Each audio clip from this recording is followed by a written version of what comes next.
туристический автобус, предварительно узнав, что на нем будет меньше проблем проходить границу. Здесь я сплю, это моя нижняя койка. Здесь мой сосед. Из Бурятии? Да. И он тоже приехал после мобилизации? Да. Жесткое осознание, что там вообще не вариант туда ехать, там война идет, там вот эти репрессии, да. Я увидела много молодых людей, мужчин. Было осязаемо, чувствовался вот эта безысходность, страх. Очень жаль, что бурятам пришлось покинуть свою землю. Знаю, что многие из них любили свою малую родину, и сейчас им не просто жить на чужбине.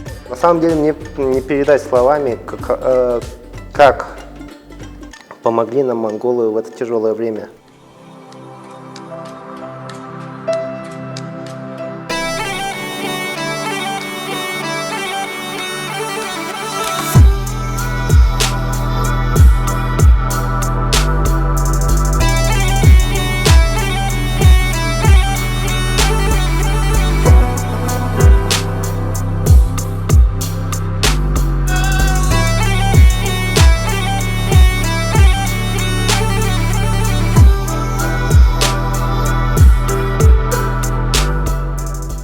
Привет! Мы в Монголии, и в этом выпуске расскажем, как этнические буряты из Бурятии спасаются от мобилизации в Улан-Баторе. Кто им тут помогает обустроиться и при каких условиях они готовы вернуться в Россию. После объявления о мобилизации из Бурятии в Монголию въехали не менее 20 тысяч человек. Около половины из них – это этнические буряты и бурятки. По разным данным, сейчас в Монголии находится около 5 тысяч россиян. 15 тысяч прибывших в Монголию использовали свое новое пристанище в качестве транзита, чтобы ехать дальше – в США, Корею, Евросоюз, Израиль и Юго-Восточную Азию. За что ты любишь эту площадь Сухэ-Батора, где вот так величественно восседает Чингисхан? Мне нравится то, что он здесь расслабленный, сидит на диване, он как будто смотрит, это как отец, который с любовью смотрит на своих детей. Историк по образованию Пурбод Амбиев уехал в Улан-Батор в первый день мобилизации и живет тут 9 месяцев. В Улан-Удэ он занимался бизнесом, общественной деятельностью, развивал паблик «Бурятская поэзия», организовывал литературные вечера, работал в муниципальной библиотеке Улан-Удэ номер 13. Когда началась война, ты решил уволиться из муниципальной библиотеки. В мае ты приехал в Монголию впервые, на разведку, так сказать. Провел здесь 2 месяца, а потом почему ты уехал, почему ты не остался? Что, 2 месяца прошли, визу я не сделал, в общем-то, надо было уезжать. Я вернулся в Россию, началась мобилизация, я поехал обратно. Все. Скажи, мобилизация для тебя была предсказуемая история? Да. Ну да, это логично было, то есть. Я не ожидал, что настолько все будет тупо, топорно и неорганизованно, но это было логично. Было понятно то, что у них ничего не выйдет, и то, что за ошибки, скажем так, руководства страны будет расплачиваться граждане, как обычно. Но расплачиваться в этот раз не будут какими-то налогами или упавшим уровнем жизни, а расплачиваться будут своими жизнями, да. За идиотизм, авантюризм, моральную деградацию, получается, своего руководства будут расплачиваться люди. Баир Цыренов окончил высшую школу режиссеров и сценаристов и все свободное время посвящал съемкам своих фильмов. Его короткометражка «Чурка» и клип «Дерхан» завоевали признание известных российских кинокритиков. После объявления о мобилизации режиссер тоже был вынужден покинуть родную Бурятию. Когда началась мобилизация, получается, я начал публиковать посты против мобилизации. Мне написала одна девушка, что вот весна организует митинги, выходите все. В общем, я решил принять участие, пошел туда. Там, достаточно много народу было, человек 60, из полиции где-то человек 5.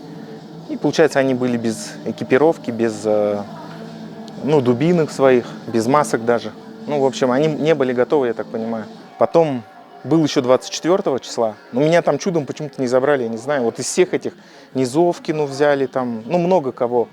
Там есть еще люди, которые не рассказывали, что с ними было. То есть я знаю, что их там продержали сутки, не выпускали. Но я чувствую, что мне вообще не устраивает вся ситуация. То есть нельзя ничего сказать.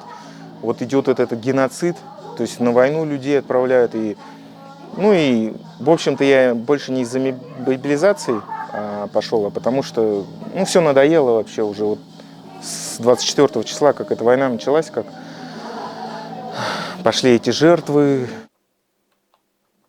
22-летний Андрей работал фотографом в Улан-Удэ, снимал портреты, пейзажи, свадьбы. Когда он понял, что мобилизация в Бурятии проходит словно смерч и гребут всех, не раздумывая, собрал вещи и въехал в Монголию на эвакуационном автобусе.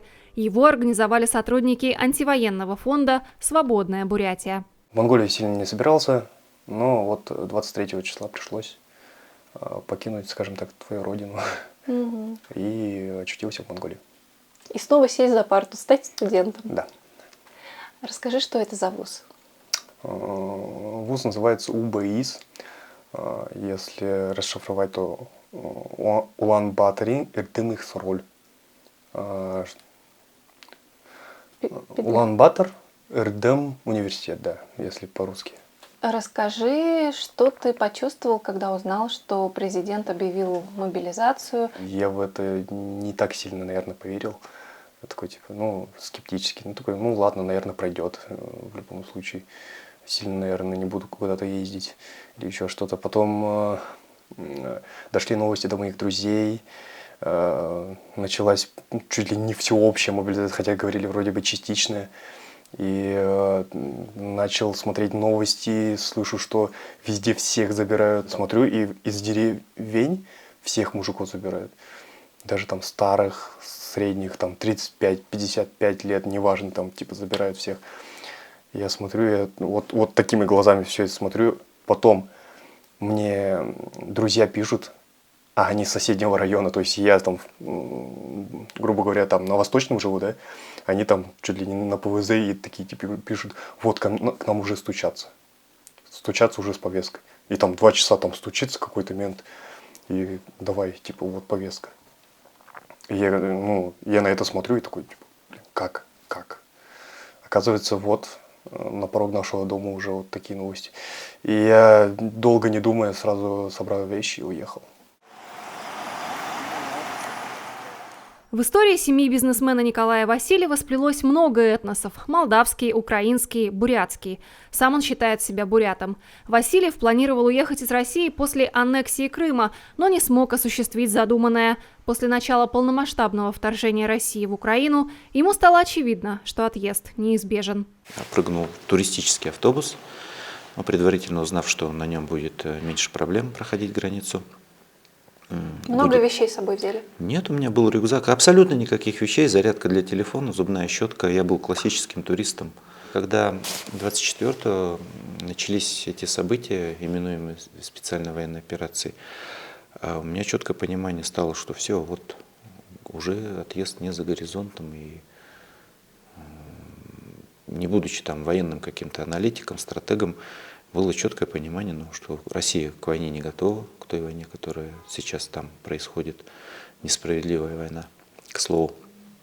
Ну и с течением времени, наблюдая за событиями, которые там разворачиваются на фронтах, стало понятно, что мобилизация будет и коснется она всех. Но это не основной такой фактор, на который можно ссылаться. У меня было четкое и есть четкое понимание того, что власть, та власть, которая сейчас существует, определяет, скажем так, куда плывет этот корабль, она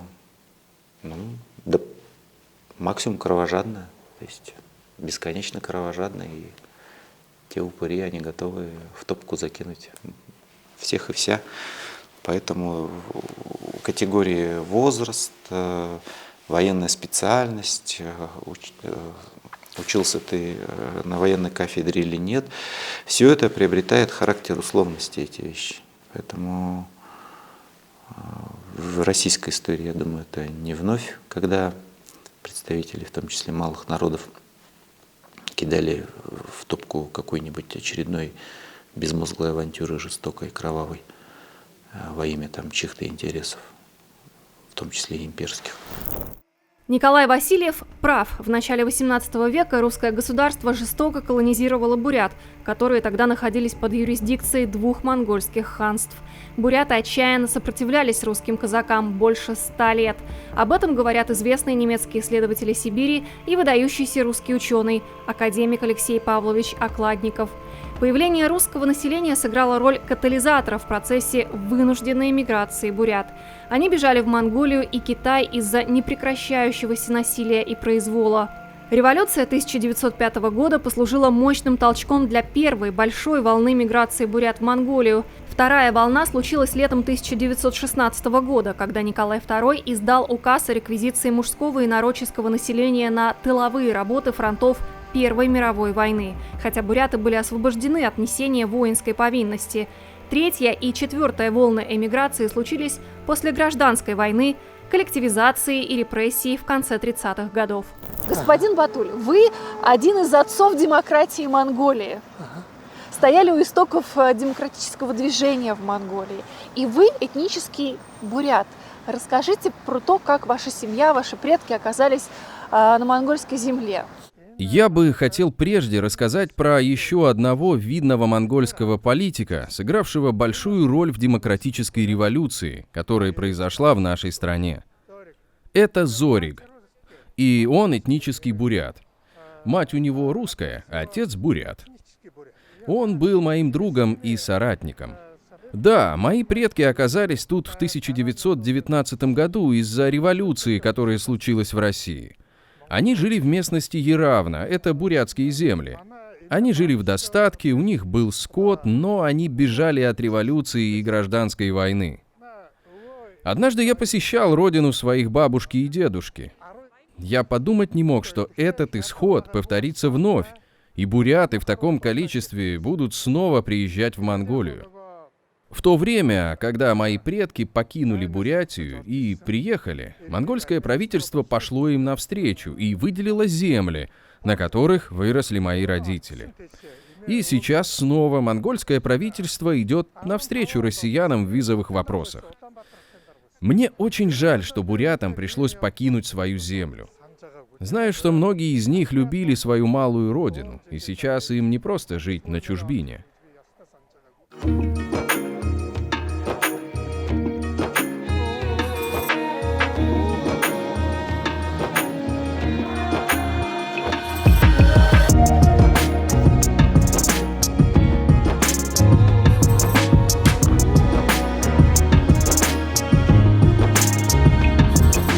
Ну, когда я приехал в Монголию, я смотрю, что здесь все расслаблено вообще. Люди спокойные.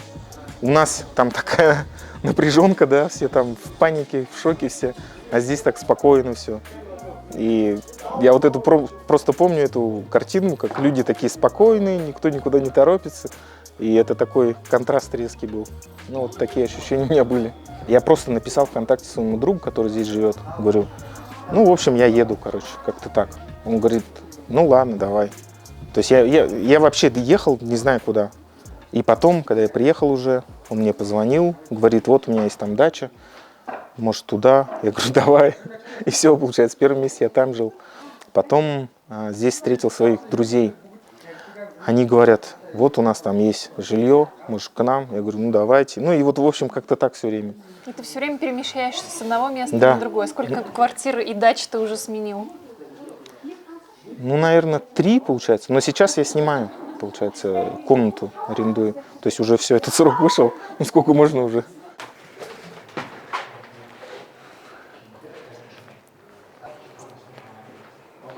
А почему ты решил учиться, а не попробовать себя в качестве фотографа? Ты боялся, что не найдешь клиентов и клиенток? Или это такой способ, в том числе и легализации в Монголии? Вот эта учебная виза. Вопрос учебы, на самом деле, у меня в семье строго стоит, потому что мама хочет, чтобы я получил диплом, а я даже не понимаю, куда я хочу, и поэтому вот такие вопросы у нас возникают. Но здесь, когда я сюда приехал, увидел ребят, как они разговаривают на иностранных языках и как они дружно себя ведут. Не знаю, мне понравилось именно, на самом деле, УБИС именно тем, что здесь сплоченные ребята. Здесь я сплю, это моя нижняя койка. Здесь мой сосед. Из Бурятии? Да. И он тоже приехал после мобилизации? Да. Кто еще твои соседи? Там друг спит. Тоже из Бурятии? Надеюсь, мы его снимать не будем. Да. Ладно.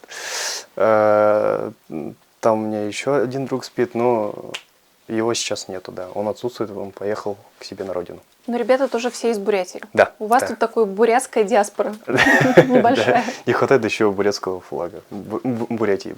Флаг Бурятии. Ну, кстати, в одной из комнат она висит. Ты не успел заселиться в отель, как посыпались звонки от твоих друзей и товарищей, ты не успел бросить сумку и выспаться, как поехал снова на вокзал. Твои друзья массово тоже стали покидать республику. Да. Все, здесь не только мои друзья, в целом несколько тысяч человек заехало только в первый день.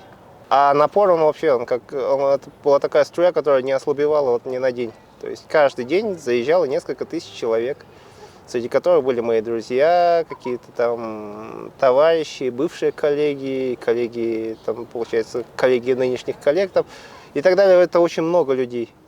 И они так или иначе, у нас город маленький, у нас именно правило 5 рукопожатий, оно там сокращается до 3-4 как бы. И ты в какой-то момент не можешь не помочь, в общем-то, этим людям. А в какой-то момент ты уже перестаешь, в общем-то, различать этих людей, и ты просто, человек да человек, то есть. Он в такой вот ситуации, и как его бросить, получается, когда человек приехал, это была вообще не его инициатива приехать, он просто в такой ситуации, у него нет каких-то средств, ему негде жить, он не знает язык, да, и вот он просит о помощи. И это не так, что, в общем-то, это человек в беде просто, грубо говоря, и, а как ему не помочь, то есть, такие моменты. И ты взял на себя вот эту вот ответственность и обязательство помогать, хотя сам вообще даже у тебя не было, наверное, мысли, идеи помогать, ты просто сам уезжал от войны. Да. В какой-то степени было, то есть там товарищи, которые уже были здесь, они, в принципе, мне говорили, что так-то вот сейчас понесется, люди понесутся, люди уже понеслись, нужна твоя помощь, получается. Я такой, окей, подъеду. В гостинице, проживая, ко мне обращались наши земляки за советами, консультируясь по вопросам проблемных кредитов, потому что многие оставили работу, многие бросили работу, не написав заявление. А Россия же наша в настоящий момент очень заградитованная страна. И подходили ребята, спрашивали, я их консультировал, и моей таксой был обед, завтрак, ужин по этим вопросам. Поскольку как-то брать соседа деньги в такой ситуации было... В общем, вы работали за еду. За еду, да, скажем так. И пришло понимание, что можно выжить, консультируя, работу с людьми.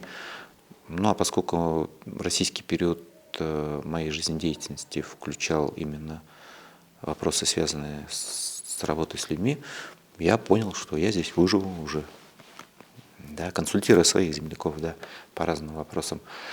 А потом, до меня донеслась информация, что на Немо-Шарга ребята организовали некий центр, который занимается вопросами эвакуации людей. Мы находимся в Бурятском информационном центре, город Улан-Батор, улица Найман-Шарга. Здесь вы можете получить любую, в общем-то, помощь. Офис этот мы сняли в сентябре прошлого уже года. Нам его помогли снять наши друзья, буряты и монголы местные. Да, здесь мы платим только за коммунальные услуги. Да, и изначально офис был создан для того, чтобы помогать с гуманитарной миссией, помогать информацией нашим соотечественникам. Но сейчас здесь также можно, в общем-то, неплохо провести время. Здесь есть игротеки, также здесь есть образовательная функция. У нас курсы монгольского, английского, надеюсь, скоро будет корейский язык. Моя работа заключается в том, чтобы отслеживать, не написал ли нам кто-нибудь. Да, нам люди часто пишут, то есть сюда приходить физически не обязательно. Можно написать в директ нашего инстаграма или мне в телеграм, и большинство в основном так и делает. То есть люди нам пишут, и у них стандартные вопросы. Да, специально для таких стандартных вопросов у нас есть сайт, на котором уже есть необходимые контакты.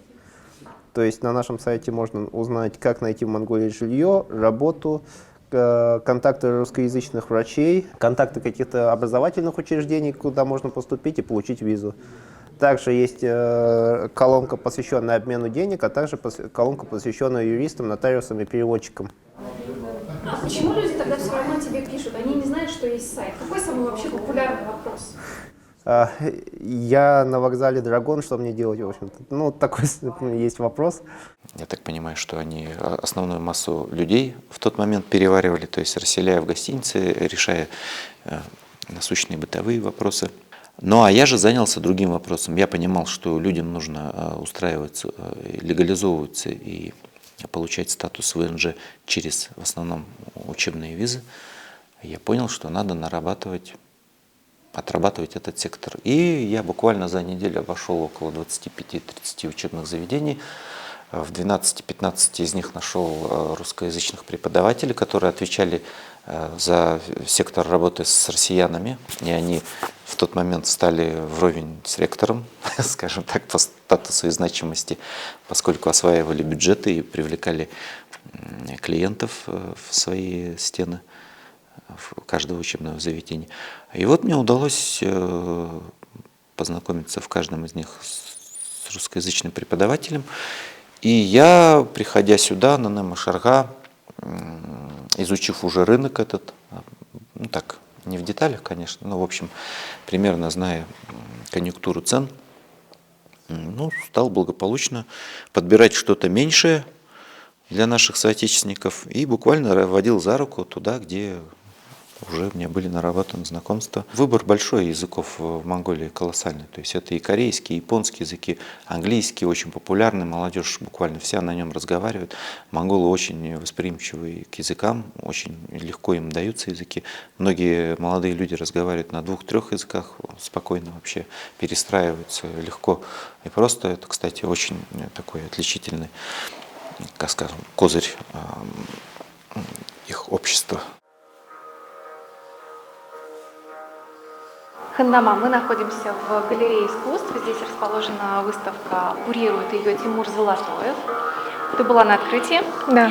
Это выставка бурятских и монгольских художников. Расскажи про нее немного. Да, все верно. В середине января открылась выставка в галерее Илхам. Это была совместная бурятско-монгольская выставка. Она посвящена теме вечности.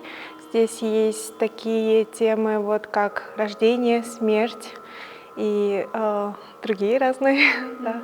И здесь представлены работы в разных жанрах, да. Работа с разными материалами. Мне вообще очень импонирует вот эта тема выставки «Вечность», да, узы.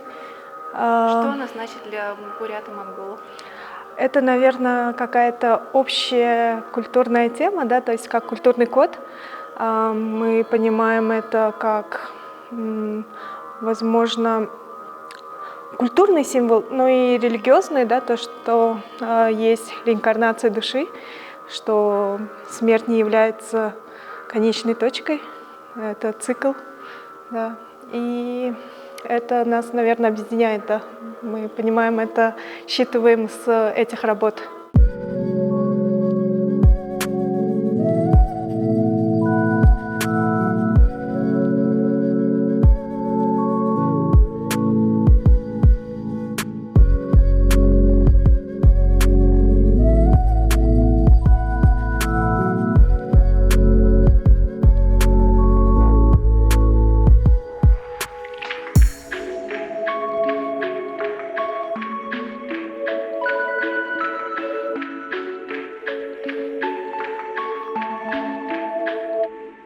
Ты сама перебралась сюда 8 лет назад и живешь Да, почти. здесь безвылазно в Улан-Баторе. Почему ты решила уехать из Бурятии и перебраться в Монголию?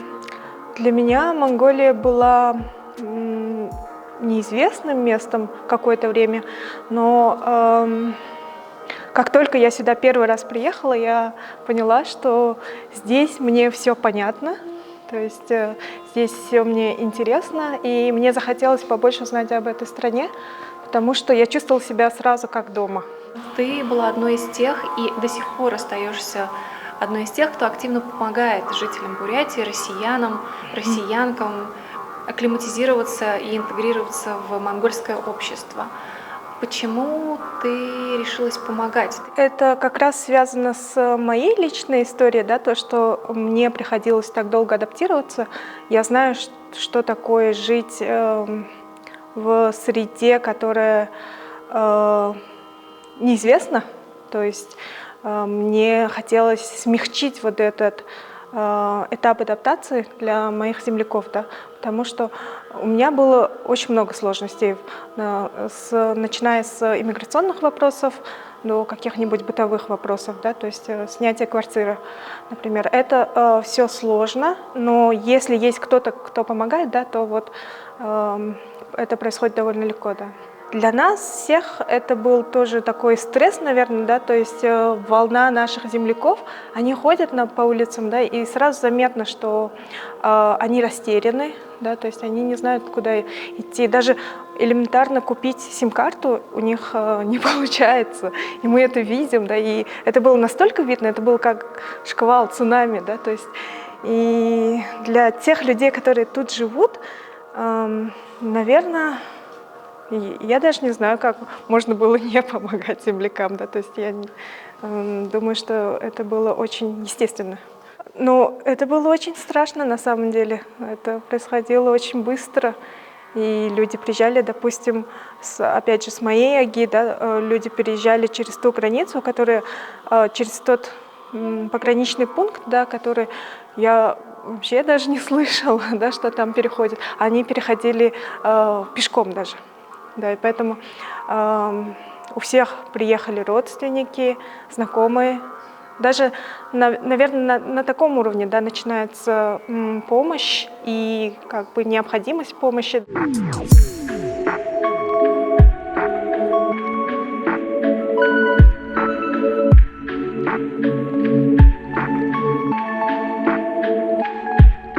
Это у него такое обличие, чтобы отпугивать злых существ. То есть это Жамсаран, и он покровитель буддийской веры в целом, и также он символ Улан-Батора.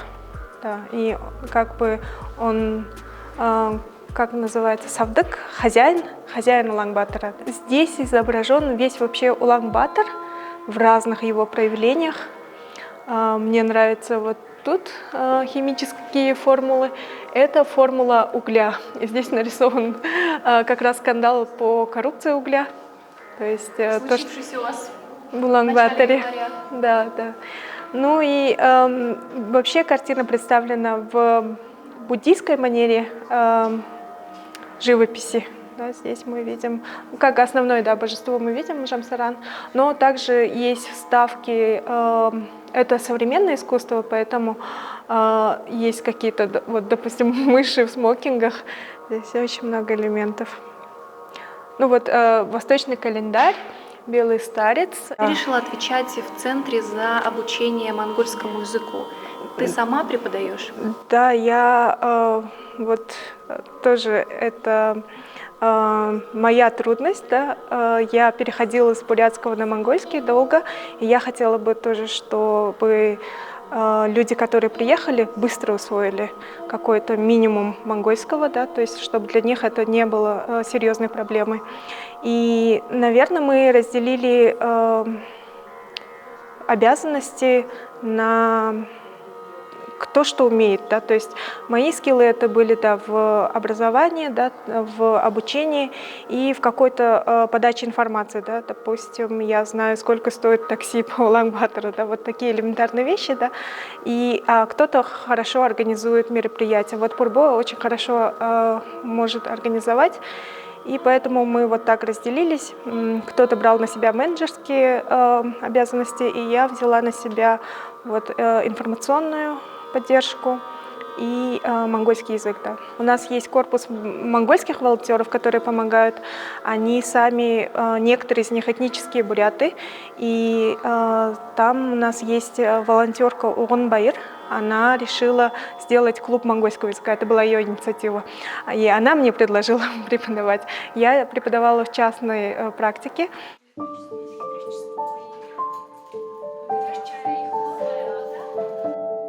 Переводчица Угнуй, о которой упомянула Хандама, учится в магистратуре и волонтерит в центре Шинеху-Вилбар. Она координирует языковые курсы и подыскивает педагогов монгольского в социальной сети Facebook.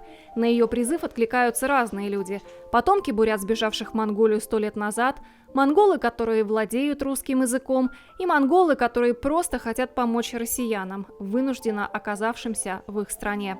Это нужно для меня, потому что, может быть, один причина – это моя дедушка, одна дедушка, он был бурят. Может быть, это одна причина. И другое – это так, бурят Монголии, да, они одинокие этнические группы, как Монголии, и поэтому хотела помочь. Я не очень хорошо знаю об моей прадедушке и прабабушке, потому что там была репрессия и стреляли многие в 1938 году в Монголии, и он умер тогда, в 1938 году, и прабабушка потом тоже умерла, и я не знаю не знаю, где они, не знаю точно, где они жили, потому что мой дедушка был сирот, то обе умерли, один репрессия, другое такое. Такое, я думаю, что это не один случай. Я слушала другие случаи, когда была полностью сирота, бурятские дети полностью сирота, стреляли папу, и мама почему-то так умерли, такие случаи есть. Но потому что моя дедушка, он был сирота, когда он был только, я думаю, может быть 12, 13 или 11.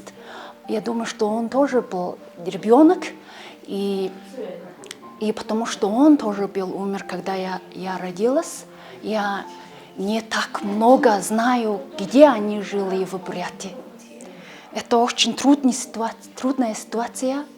Им надо было, я был в шоке, и мне не надо решить и думать, просто помочь. И я отложила мою учебу, я сказала, что тогда я на Ацарного тэрүед ажиллаж байгаагүй сурчсан болохоор хойшлуулсан. Я отложил мою учебу, чтобы помочь, потому что это очень трудная ситуация.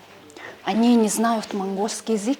Гуманитарная помощь, конечно, иссякла, можно сказать. Было очень много полезных, нужных вещей для быта, для тех, кто прибыл сюда, не имея, естественно, там рюкзаков и больших огромных сумок за спиной. Это и спальные мешки, в которые в большом количестве были около 20-30 штук у нас новые, разобрали все, поскольку основная масса ребят работает на стройках, в каких-то, так скажем, стесненных условиях, возможно, холод здесь, самая холодная столица мира. Естественно, все это востребовано. Вот японское телевидение, крупная телекомпания приезжала, снимала фильмы о наших эмигрантах вынужденных, подарили новые комплекты белья, и одеяла тоже были благополучно, они разобраны. Значит, посуда, естественно, разного калибра была новая, ее тоже благополучно разобрали. Ну, тут небольшие наборы остались. Вот, кстати, это на Сагансар позница осталась, поэтому, возможно, мы ее не отдадим даже с боем.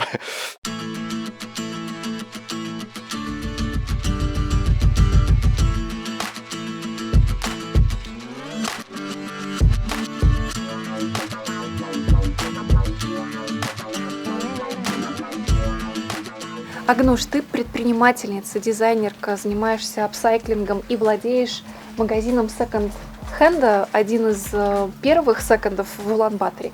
И тоже ты волонтерила, помогала жителям Бурятии, которые уезжали из России после начала мобилизации. Почему это событие так отозвалось у тебя в душе, и ты решилась помогать людям? Ну, с самого детства я ехала в Улан-Удэ. Мои родители, у них много друзей в Улан-Удэ.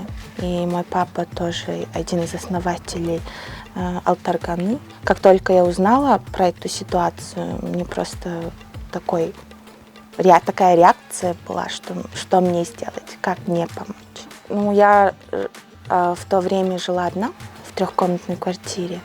И как только я узнала, что много бурятов приезжают в Улан-Батор, я предложила свою квартиру и выставила пост на Инстаграме. И тегнула Free Buryatia Foundation и этих активистов тоже. И откликнулись они, много бурятов ко мне созвонились со всякими вопросами. Вот. И кого-то ты пустила пожить? Да, вот буряты у меня жили, вот парочка была у меня. Мне связывали мои друзья, что там как такой-то человек нужна помощь, ты же по-русски говоришь, поговори с ними и тому подобное, да, было. Но мы очень переживали и до сих пор переживаем.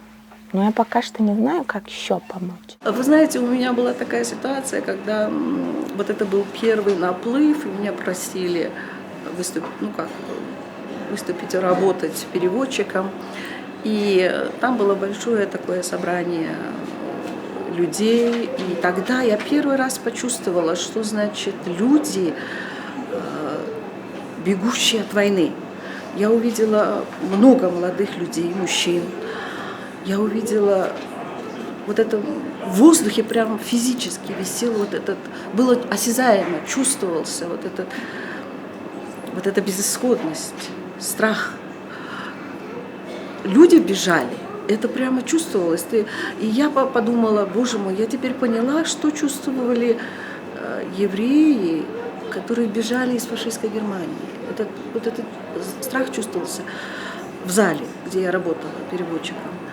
И потом, когда работа переводчика закончилась, и я как-то выходила, ко мне подошел один бурят, и мы как-то так разговорились, и он сказал вот эти слова. Меня удивило, насколько у монголов высокий взгляд. То есть вас, бурятов, в вашей стране русские настолько довели до состояния раба, что у вас не может быть верхового взгляда. И он сказал, у монгольских мужчин такой высокий взгляд. И я тогда, это был такой обух для меня. Я сказала, ты теперь как гражданин поняла, что значит быть гражданином своей свободной страны, не чувствовать вот этого расизма. Прубо, мы находимся с тобой в Музее искусств имени Дзанабазара. Это один из первых правителей Халхи. Да. И Богдахан. Богдахан. Богдахан. Одна из любимейших твоих картин, это вот эта. Расскажи про нее, почему она тебе так полюбилась?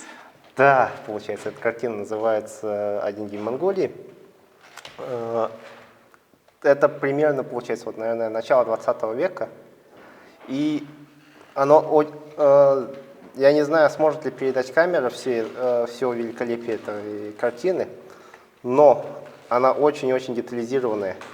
Это такая энциклопедия жизни, получается, именно повседневной жизни монголов в тот период времени.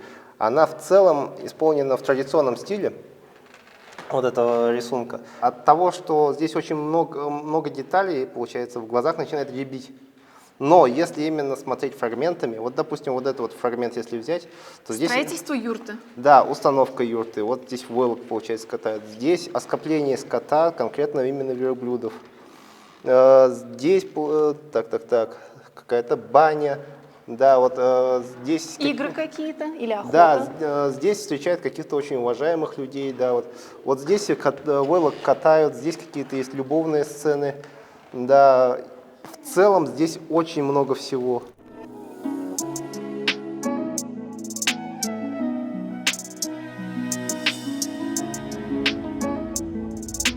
На самом деле мне не передать словами, как помогли нам монголы в это тяжелое время. Даже это не про куртки, какую-то помощь гуманитарную, там, поиск работы, квартир для нас. Это, мы очень благодарны за это все.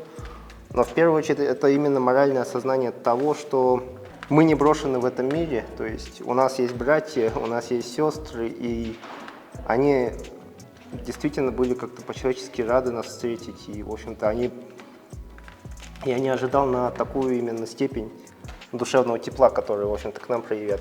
Я не знаю, как это передать словами. Это даже не благодарность, это какое-то очень большое, горячее, теплое чувство ко всем этим людям. К их стране, к их семьям, в общем-то, к их образу жизни, быту и к тому, что у них в головах. То есть для них, ведь по факту мы приехали просто в чужую страну и, в общем-то, здесь живем, да, но к нам относятся по-человечески, и это колоссальная победа общества, именно коллективная. Главная составляющая это была визовая вот эта отсрочка, да, то есть можно было, не выезжая в Россию, да, то есть как сделать визу, да, то есть податься на визу, да. Обычно этот процесс происходит так: подаются из России, да, и по приглашению приезжают уже после того, как получили визу. И вот, Но в этом случае да. товарищ военком. Да, многие приехали в сентябре и были просто в шоке, что им надо будет обратно выехать, да, и для многих это было большим стрессом. И мы буквально в течение месяца узнали о решении правительства Монголии о послаблениях. И все так выдохнули. Да. И все получили сейчас вот эту визу Е. Ну, многие, да, и 3, и 2, да, это учебные визы. Я не называю сейчас наплыв бурятов в Монголию исходом, потому что исход – это когда люди, по моему мнению, изгоняются с территории под полным условием их геноцида, то есть их уничтожение на уровне нескольких поколений. В 18 столетии, по-моему, или в 18 столетии бурят продавали как рабов. То есть женщина-бурятка стоила с ребенком, по-моему, дешевле, чем стоила хорошая корова. Эти так называемые царские казаки вырезали стойбища, убивали в основном мужчин, а женщин и детей продавали в рабство. Это факт. Сейчас такого исхода нет. Люди не бегут, конечно, с детьми, с этим самым. Но это, я думаю, это такая волна эмиграции. Я считаю, это волна эмиграции, а не исход. Я думаю, люди ждут каких-то перемен, наверное, в своей стране, и они, наверное, вернутся потом обратно. Мне кажется, вот эта ситуация помогла нам обеим, и монголам, и бурятам, понять, что мы одни. То есть у нас... Вы есть друг у друга. Да, мы есть друг у друга. И мы являемся опорой друг другу. И, наверное, это сдвинуло у ребят в их душе, что тоже Монголия является их родиной. Наверное, я очень надеюсь, я очень хочу, чтобы так подумали. Я очень хочу, чтобы буряты тоже остались тут жить надолго. Надолго. И сделали что-то классное для Монголии, делали крутые вещи, крутые штуки. Конечно, я буду очень... Ты говорила, что здесь мало людей в Улан-Баторе, в Монголии, 3,5 миллиона, и вы с удовольствием примете специалистов из России. Конечно, это же вообще круто. Кто вообще будет приезжать опытами? Для Монголии, но не очень круто для России. Но Россия, раз так поступает со своими гражданами, то вот последствия. Когда Монголия стала демократической страной? Ну, она стала в 90-е годы, когда произошел вот этот грандиозный, очень долго ожидаемый развал России. И одну из больших, как бы сказать, гордости Монголии в том, что демократическая эта революция произошла бескровно по сравнению с русскими. И тогда Монголия сумела сплотиться вокруг демократической партии. Этот душевный подъем, желание свободы, освободиться от всего русского, который был так нахально, так нагло, исторически тяжело навязан Монголии, это был такой подъем душевный, это было в самом деле окрыляющий подъем, и моя страна смогла освободиться. Я очень горжусь этим, что я жила именно в тот период. И сейчас своих детей воспитываю именно в том, стараюсь им дать понять ценность свободы. Свобода ментальная, свобода эмоциональная дает возможность взрастить именно культурного свободного гражданина своей страны. Официально Россия, СССР не принесла покаяния, извинения за репрессии 20-х, 30-х годов. То есть вся репрессированная машина создания коммунистического движения и эти репрессии, это было дело коммунистов, Сталина и все, что с ним связано. За это не было ни извинений, ни компенсаций. Представьте себе, тогда в 20-х, 30-х годах население Монголии не досчитывалось до полумиллиона человек. И если почти, там, по-моему, 20%, что ли, или 18%, вырезать, то получается это настоящий геноцид. Это геноцид, за который Россия и СССР не принесла никаких извинений. В России сейчас очень серьезное расчеловечивание. То есть, когда я читаю комментарии, и люди радуются тому, что где-то в Украине, или в Сирии, или в Турции умирают дети, для меня это большая трагедия и катастрофа. То есть катастрофа того, как низко человек может упасть. Необходима долгая, методичная, тяжелая, неблагодарная работа с людьми. Просвещение. То есть именно объяснять людям ценность человеческой жизни, ценности мира и так далее. Работа это необъятная. И эта работа, я сейчас понимаю, то, что, к сожалению, ни одного поколения. Нашими услугами воспользовалось около 2000 человек, грубо говоря. Это тоже достаточно много, но это вообще не показатель в море многих тысячах людей, которые прибыли сюда. Уже к тому же никто же ведь нет именно какой-то четкой градации, то есть вот прям именно из Бурятии. Очень многие буряты прибыли из Забайкальского края, то есть с Агинской и так далее. Очень многие с иркутской стороны, это и Ольхон, и какие-то Прибайкалье, Аларский, Бохнский, там, Усть-Орда и так далее. Очень много русских, в общем-то, прибыло из Бурятии, и это невозможно отследить ни по национальности, ни по какой-то административной привязке и так далее. Людей прибыло очень много. Получается, Бурятия потеряла огромное количество первоклассных специалистов. Не только Бурятия, а в целом Россия потеряла очень много людей. То есть у нас это именно отношение к людям из века 20-го, то есть 20 века, еще такого прям начала 20 века, когда не было демографического перехода и были какие-то фразы расхожие, вроде «бабы еще нарожают». А ведь каждый, кто уехал, это же чей-то сын, это же человек, который родился, рос, в общем-то, у него есть родители. И когда говорят то, что «ну уехали и бог с ними», это лукавство. То есть нынешний человек – это в первую очередь профессионал какого-то определенного дела. С социальным капиталом большим. Да, с социальным капиталом это полноценная, в общем-то, личность, это, скорее всего, очень ценный специалист. То есть, к тому же, учеба сейчас – это не учеба такого образца, что 5 лет отучился и, в общем-то, готовый специалист. Технологии меняются, и нужно доучиваться постоянно. И чтобы быть хорошим специалистом, тебе приходится учиться по факту всю жизнь. Что-то меняется, приходится постоянно следить, особенно если ты в IT, то есть когда там, ты напрямую привязан к высокой технологии. И сейчас уезжают как раз именно такого рода специалисты, что, в общем-то, это люди, которые могут делать программное приложение, и они уже сейчас начинают, в общем-то, работать в Монголии. В ситуации, когда весь мир борется за таких специалистов, страна на самом деле от них отказывается. Это как минимум недальновидно, и в целом, наверное, это не очень хорошо именно сказать человеку, который, в общем-то, не чужой тебе человек, то, что он тебе не нужен. Хотя на самом деле все понимают, что именно он-то тебе и нужен.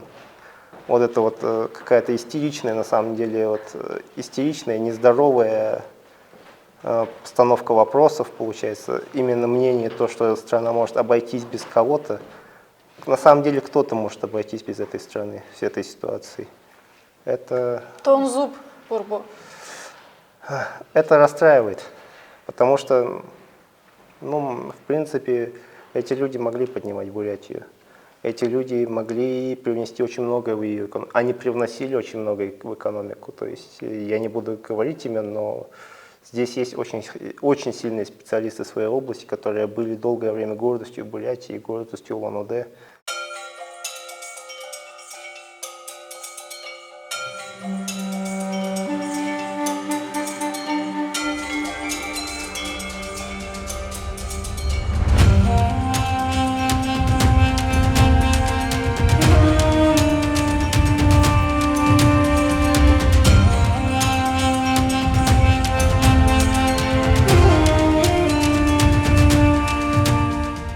Мы находимся в одном из самых оживленных мест Улан-Батора. Улица называется Нема-Шарга. Если исследовать истории названия, то это связано с мастью лошади, такой золотистой, и с количеством, видимо, может, с символом бесконечности. Очень какие-то такие ассоциации, лошадь, золотистой масти. Это место очень часто посещается нашими соотечественниками, земляками. Здесь носят тоннами, килограммами деньги, монголы, не стесняясь, выходя из машин с сумками, что очень удивительно для наших соотечественников. Это улица Менял. Это улица Менял, да. Здесь очень трепетно они берегут свою репутацию. У них, значит, все договорено, никто никого не кидает. Все знают о всех, о каждом клиенте. Есть у нас свой обменник, где вы можете по более выгодному курсу поменять, значит, рубли на тугрики или доллары на тугры. В общем, какой неважно. курс вообще? Сколько за 1 рубль дают тугриков? Ой, это, в настоящий... 1,50, по-моему, да? Да, в среднем к 50, но сейчас эта величина очень сильно колебается в течение даже суток. Но в целом нижний коридор, нижняя точка была около 46 рублей, насколько я помню. Верхняя достигала 54. Был и такой момент. Из-за мобилизации и войны цены выросли в Монголии? Нет, цены не выросли, конечно, услуги, продукты, все это осталось на своих местах.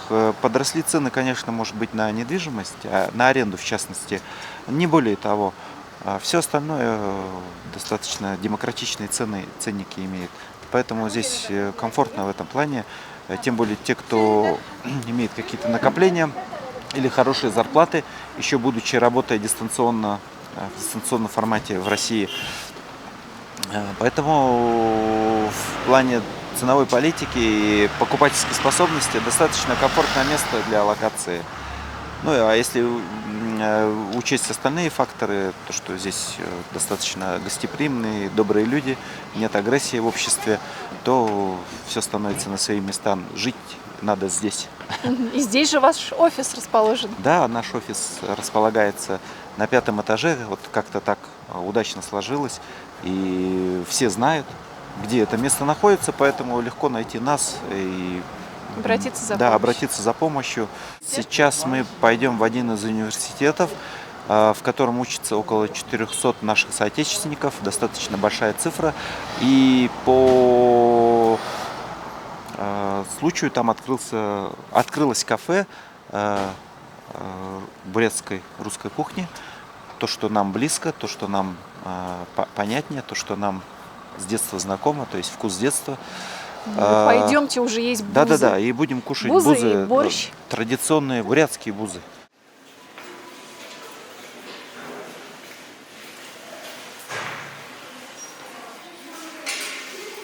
Здесь готовят то, чего у монголов, в принципе, нет в меню. То есть это наша традиционная котлета по-киевски, может быть, или гречка, или те же разнообразные салаты. Это и пюре, в общем-то, и компоты, и каши по утрам. Собственно, монгольская кухня, она все-таки более однобока, однообразна. Там много мяса, хоть и вкусное, но тяжеловато, конечно, бывает постоянно такое меню, рацион такой. Поэтому, я думаю, здесь ребята, работающие, открывшие это кафе, будут расширяться. Надеюсь. Да. Но они, скажем так, не эмигрировавшие сюда, а они здесь делают бизнес. Давайте и пообедаем. Почему нет? Котлеты по-киевски, украинский борщ. Да, котлеты по-киевски и украинский борщ. Да. Что еще? Галушки только осталось произнести.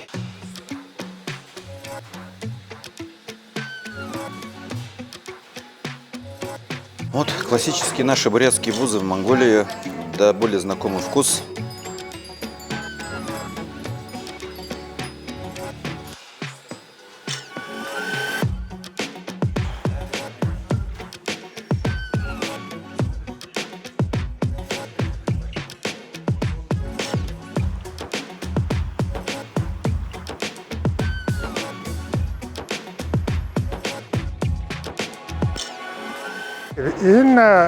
Я с самого начала осудил вторжение России в Украину.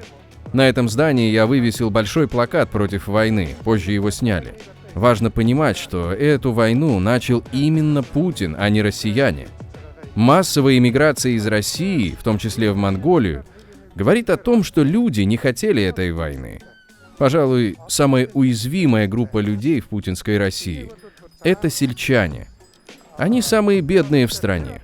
Именно поэтому мужчины, родившиеся и выросшие в деревне, часто заключают контракты с Министерством обороны, чтобы прокормить свою семью. Школа, техникум, армия – это понятный и, кажется, единственный социальный лифт для ваших мужчин. Увы, Монголия не может открыто поддержать Украину. Мы соседи с Россией, и это может быть опасно для нашего государства. Если Россия напала на 40-миллионное государство, то она сможет напасть и на 3-миллионное. Я открыто осуждаю эту войну, потому что она против демократии. Путин защищает свое право на диктатуру и дальнейшее разграбление страны. Вы занимали пост мэра некогда и были начальником города. Сейчас я заметила несколько антивоенных граффити на стенах и у российского посольства. Видели ли вы их? Какие чувства они у вас вызывают? Раньше вы, наверное, не могли бы допустить появления таких граффити на улицах, а сейчас они есть, и их никто не затирает. Вначале монголы воздерживались от антивоенных высказываний, так как Монголия зависит от поставок нефти и газа из России. А сейчас мы видим, что война продолжается, и у людей больше храбрости на антивоенные высказывания. Тебе семья денег присылает. Насколько это тяжело для твоей семьи? Что у тебя за семья? На самом деле, да, тяжеловато, потому что у меня нет отца. И никогда не было. Вот, у меня только мама и бабушка.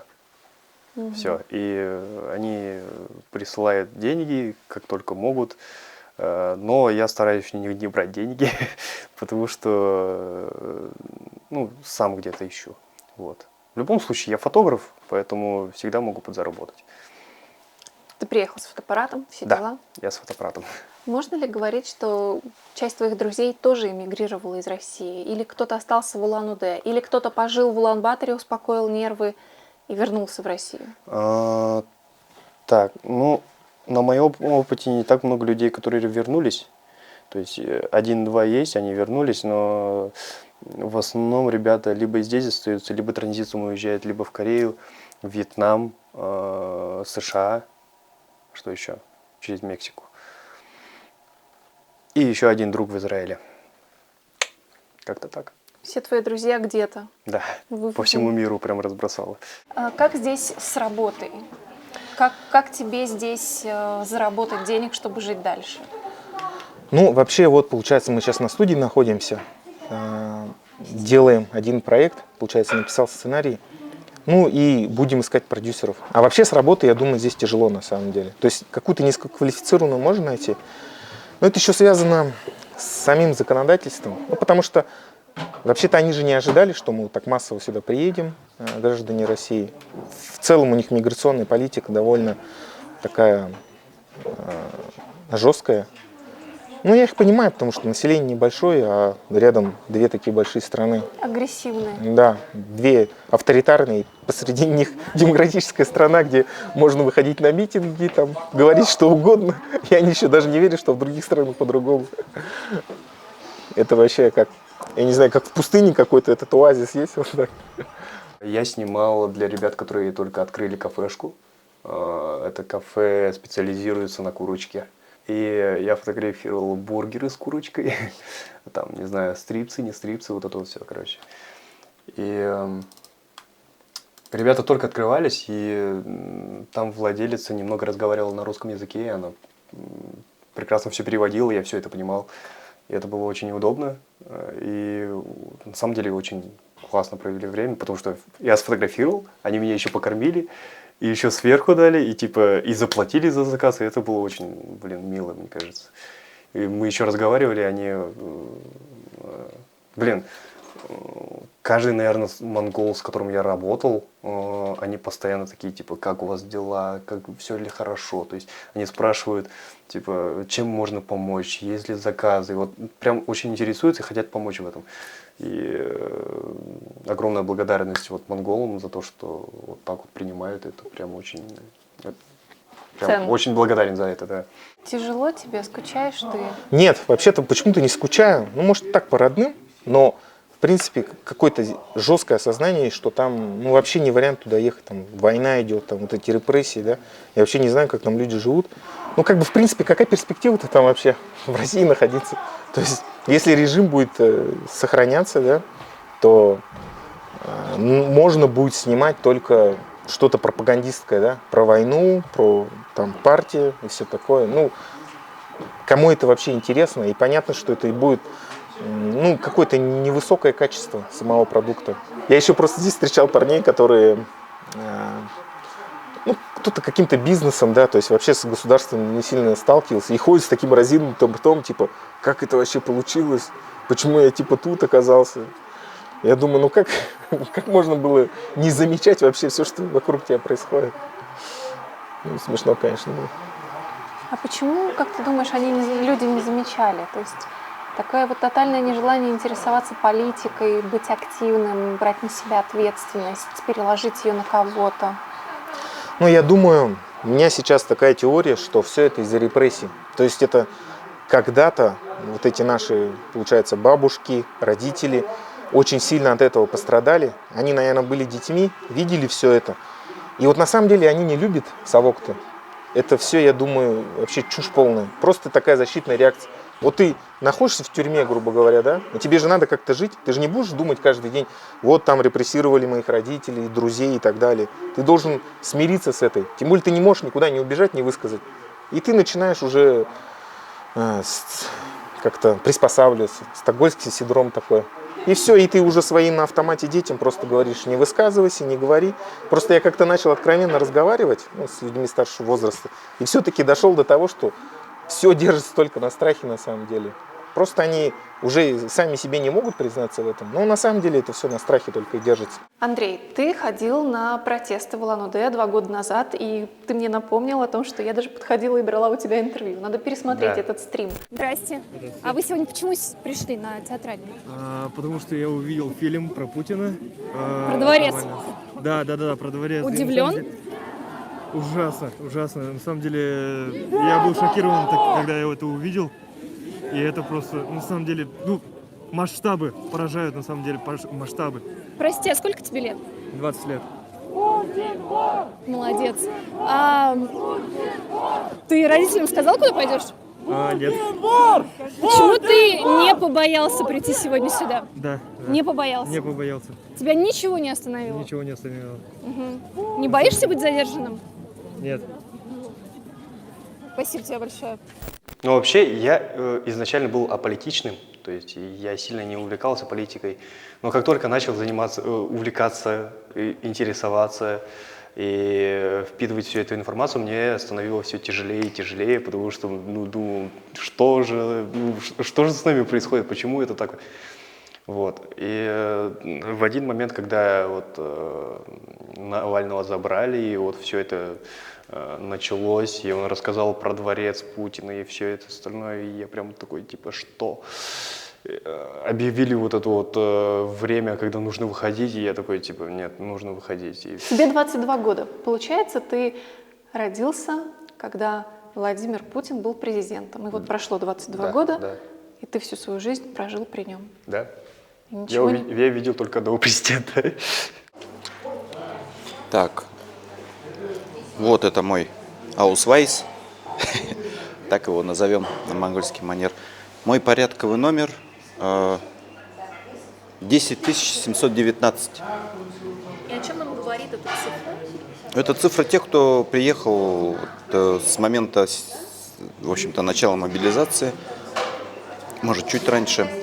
Счет шел, конечно.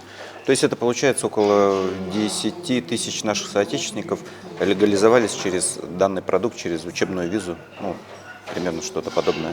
И еще огромное количество легализовались, получили такие удостоверения после вас. И после меня, да, конечно же, немалое количество. Наверное же столько, сколько до, столько и после. Какая-то часть уехала транзитом, конечно, Монголия стала транзитной страной для них. Но немалая часть, около трети, осела здесь. И я думаю, уже эти люди всерьез и надолго рассматривают Монголию как место своей жизнедеятельности в ближайшие годы, в какой-то, как минимум, среднесрочной перспективе. И в их числе?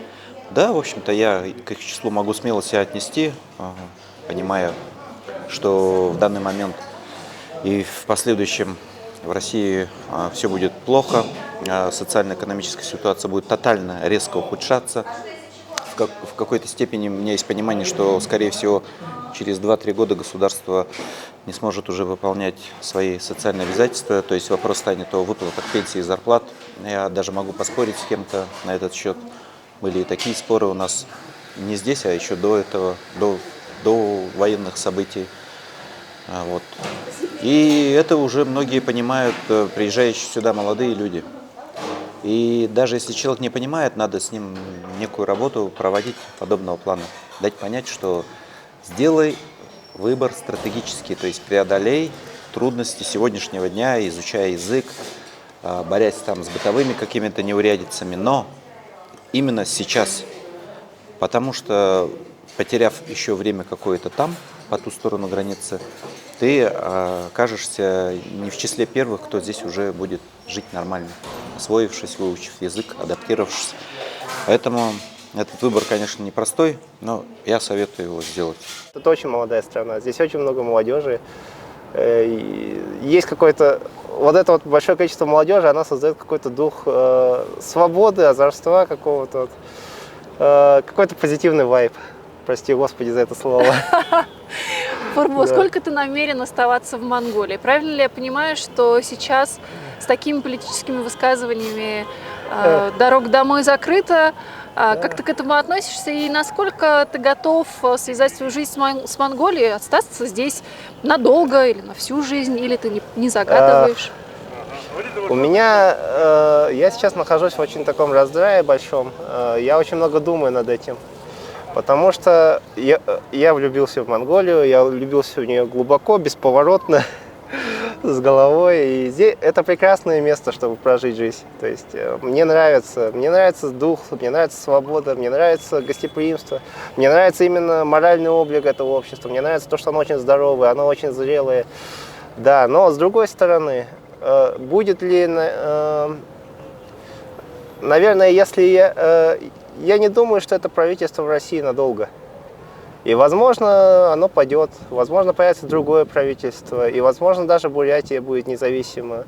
И не будет ли, наверное, инфантильным, если я оставлю, скажем так, Бурятию, именно в такой тяжелый момент перехода. Возможно, я вернусь, да, чтобы как-то помочь, сделать что-то, наверное, для республики важное. А потом опять вернусь в Монголию, потому что здесь круто, здесь офигенно, я очень ее люблю.